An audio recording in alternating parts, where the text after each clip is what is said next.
Hey guys, welcome back. I am Jared Weitrop. I am joined as always by my co-host Ian Dawson, and today we are joined by the lead faculty for English, Cameron Wilson. Cameron, thanks for joining us. Yeah, thank you so much for having me. Yeah, no problem. So this one is near and dear to my heart. I was an English major here at Jessup, so he knows how bad of a student I truly am. But we're going to try to get through this, and I'm going to try to remain professional.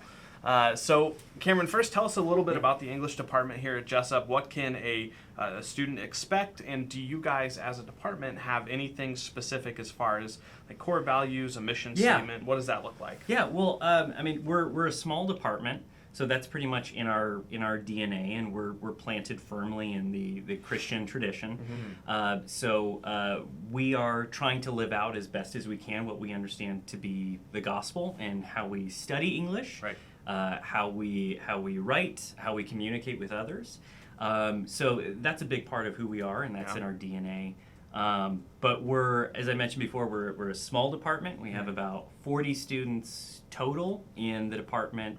About 8 to 10 of those are minors. The rest of those are majors. Mm-hmm. And with a small department like that, there's always going to be, depending upon the student, what they're looking for, what kind of department or school they're looking for, drawbacks and advantages to a smaller department. For us, again, this is kind of just built into our DNA.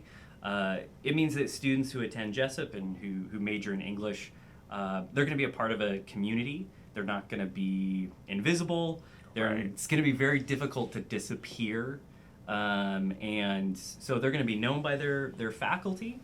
They're going to be known by their fellow students and by their peers, and so out of that sense of community, mm-hmm.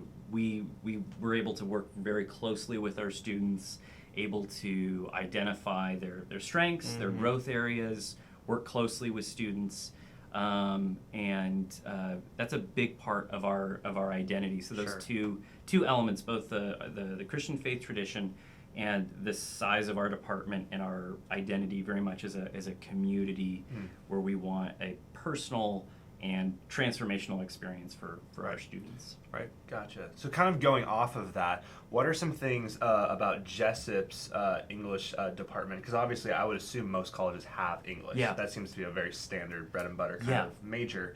What are some things that we have here at Jessup that are a little bit different, set us apart in a good way? Yeah. So, and going back to the first point, the smaller class mm-hmm. sizes, as students are going to probably within the first year that they're in the English program, they're going to be known by the faculty, and there are a number of opportunities on campus for students to serve and get engaged and cut their teeth on editing and writing and teaching. So most of our students take practicums where they'll work closely with faculty, helping teach courses, grade essays, doing norming sessions, really practicing English as a discipline in the classroom alongside of somebody with a master's or somebody with a terminal degree, and that's really wonderful experience for students.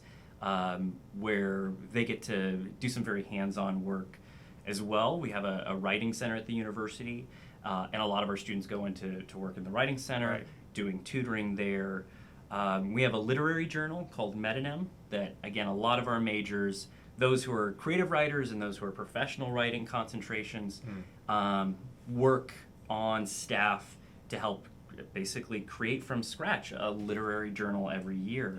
And that's in addition to our staple core classes where students will study literature. They'll take their literature survey classes in American and British literature. They'll take advanced grammar. They'll take courses in professional writing and creative writing.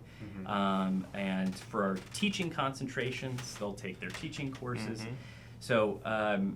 So in addition to those, to our core curriculum, we have those opportunities like the Writing Center, our literary journal, or practicums. And again, a lot of schools have those, but what's different is again kind of our identity as a community, and working closely with Yeah. faculty and peers, you get to know really Right, well right. over the course of your 4 years. Yeah, yeah. So to kind of build off that, I know you mentioned a couple of courses that students will take. Give us one or two examples of your favorite courses within the Yeah. English major, regardless of concentration. I want to Yeah. hear your answer for this. Yeah. I will give you my answer as well. After Cam, Yeah. of course, but Yeah. Yeah, so that's a really hard question because how parents always talk about, like, I don't have a favorite kid, I love Right, them all equally. right. right, which it's not true, but It was not true for me. Me for neither. sure. I think I have two. I can pick two classes because they're really different, and I like some variety in my life, and they're two really different classes. One of them is, we have a class that's called The Perfect Sentence, and it's our advanced grammar class. Oh, interesting. Yeah, and I didn't take that. It's- I wasn't around when I was here. I think we offered it maybe the year after you graduated. We Okay. first rolled it out, and it's a lot of fun because I teach a lot of survey classes, literature survey classes, and you're doing a lot of literary analysis where you're interpreting a number of different works, and students are always coming to you and they're saying, "Well, is this the right answer? Right? Is Right. this?" And you're saying, well, there's not just one interpretation of a lot of these works. There are multiple interpretations. It's about how well you can develop your analysis and support it using the text. And the advanced grammar class is there's most of the questions it's just right and wrong. Yeah. And so you're diagramming a lot of sentences. You're looking at the kind of stylistic and rhetorical choices of writers and figuring out why they make the choices that they do, and diagramming sentences. It feels a little bit more like a science, and Yeah. that part's fun because it's just black and white. It's clear. Right. You're either right or you're wrong. For the most part, there are a few gray areas in Yeah, English grammar. of course. And then the other class would be critical analysis of literature, Okay. which if a perfect sentence is grounded and it's kind of mechanical, it's like you're taking apart the engine of each sentence piece by piece. Critical analysis of literature it's all theory, and so it gets into the very heady theoretical questions about not just what does a text mean, so what does a story or a novel or a poem mean, but how do stories mean things, and do they mean things in different ways, in different contexts, to different audiences? How does one demonstrate that one reading is superior to another reading of a text or an interpretation?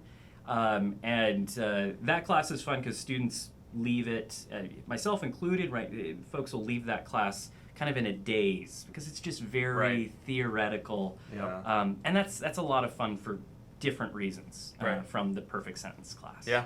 That's cool. What was your favorite? Oh man, so I have two that stick out, and you probably know the title of the course better than I do, but it was something about the appreciation of film and literature.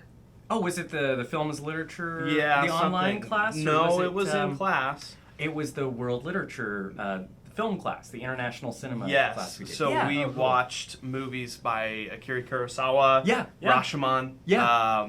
and like Tree of Life, like Yeah, these yeah. obscure movies that I would never go and see in the movie theater, but when I took that class, it really gave me an appreciation of understanding that Transformers is not a film. It is a movie, right? And something more along the lines of, what just Parasite? Yeah, That's a yeah. film. Yeah. Okay. And Avengers is a movie. Yeah. So it's really interesting to kind of get that idea and also see how it impacts literature and vice versa, because they are very correlated, very similar. So that was one. Storytelling. Yeah, So storytelling, relates, and so that was one, and then just the box standard creative writing class was another good one. Those are I was fortunate enough to be taught by a New York Times best-selling author. Oh, yeah. And that was Nice. that was out of this world, and so it gave me an opportunity to explore fiction, nonfiction, writing for if you want to publish books and be an author, how to go through that process. And it was really cool because it was in the midst of that professor's experience of doing the exact same. So at that time, that was huge for me, and it was something that was really cool. So Well, we're looking forward to your bestseller whenever that comes out. Yeah. So, someday. That'll be great. That's Yeah, awesome. maybe you can write the foreword. I don't know why you'd want me to, but we'll see. Well, I don't know why, but it's okay. Either way, moving forward, tell us about some internships that Yeah. English students might have. Yeah. So we're really proud of the internships that we offer and the opportunities that students will have on campus and off campus.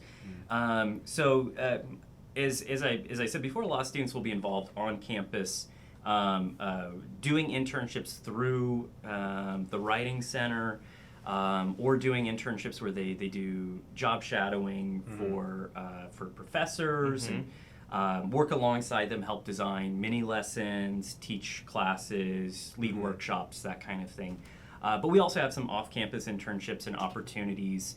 A number of our students have gone and they've worked at local newspapers, magazines, and they go and get to work out in the community if it's for a website or magazine, newspaper. Some of our teaching concentrations, or all of our teaching concentration students will go out and they'll do field work. So working out in the K through 12 classroom. So lots of great opportunities there. It's neat to see. I'm always so proud of our students who go out and work out in the community because they really do shine, and a lot of them end up making network connections out there in the world, finding future possible employers, and so that's exciting to see. Students will be writing content for webzines or magazines, or doing editing. We've had some students who end up doing editing, marketing, lots of stuff.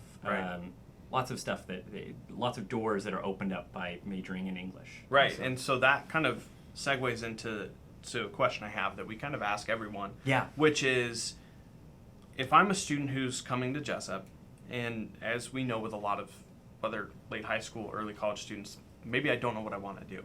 I'm undecided. Yeah. Why English? Yeah. Why would you sit down with that student and say you should pick English? Yeah. So I think a student should pick English if they're passionate about it and if they're interested in it. I wouldn't encourage anybody to pursue it if they don't have that interest. However, there is a lot of talk about the future of work.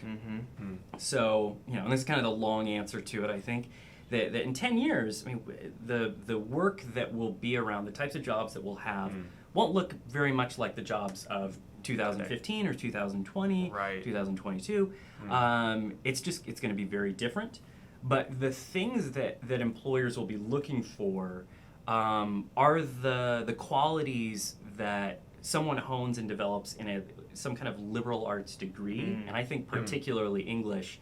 So that includes being a self-starter, being able to do research, being able to write well, being able to speak well, and then kind of the two sides of the critical and creative coin, being somebody that can be critical, analytical, can evaluate things, but also think outside the box and be creative.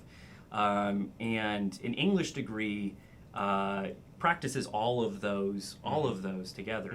That in our classes, students are going to be always analyzing texts, so looking at political speeches, doing a rhetorical analysis on a political speech, looking at persuasive essays and asking who's the audience, what's the evidence, how is it going to persuade this audience, reading stories to try and understand a number of different points of view, trying to understand two people on an emotional level, on a social level, and then having to develop their own ideas about stories, about narratives, and communicate those ideas to an audience that have their own expectations, their own ideas.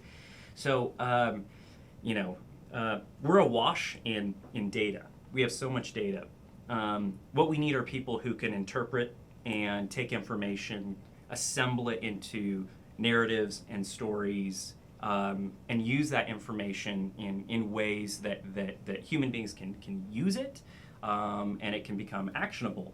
And I think an English degree prepares people for that. Again, we spend so much time in English studying narratives and stories, And that's one of the most effective ways to communicate.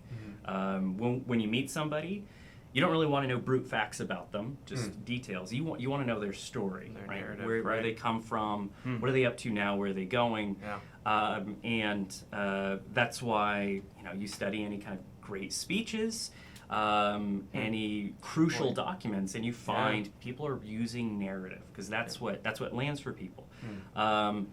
As long as humans are involved in the marketplace, there's going to be a need for people who are storytellers and know how to translate facts and ideas into narratives. Right. So Makes I love sense. that. yeah. That's cool. I never thought that I'd be doing English, but in some ways I do. Yeah, absolutely. I think everybody, I mean, regardless of their domain, I mean, is involved as a storyteller in telling stories. Yeah. Absolutely. Great. Well, last question we have Yeah. for you. We asked this to everybody. What is your favorite thing about Jessup? Yeah. So, yeah, that's great. This one's easy because it's the people, and it's probably going to sound cheesy, but it really is. William Jessup really is like a family. Right. And I mean, I started working here part-time in 2009, came on board full-time in 2012.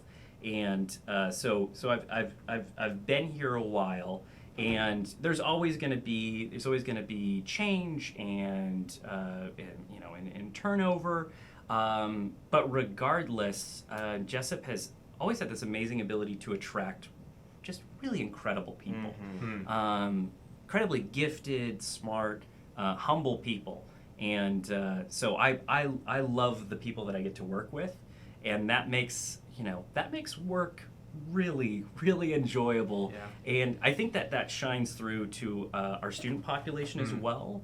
I think they get a sense of that too. And I love that we get to be in a place with a shared faith, shared value system, and but we're together. We enjoy one another's company.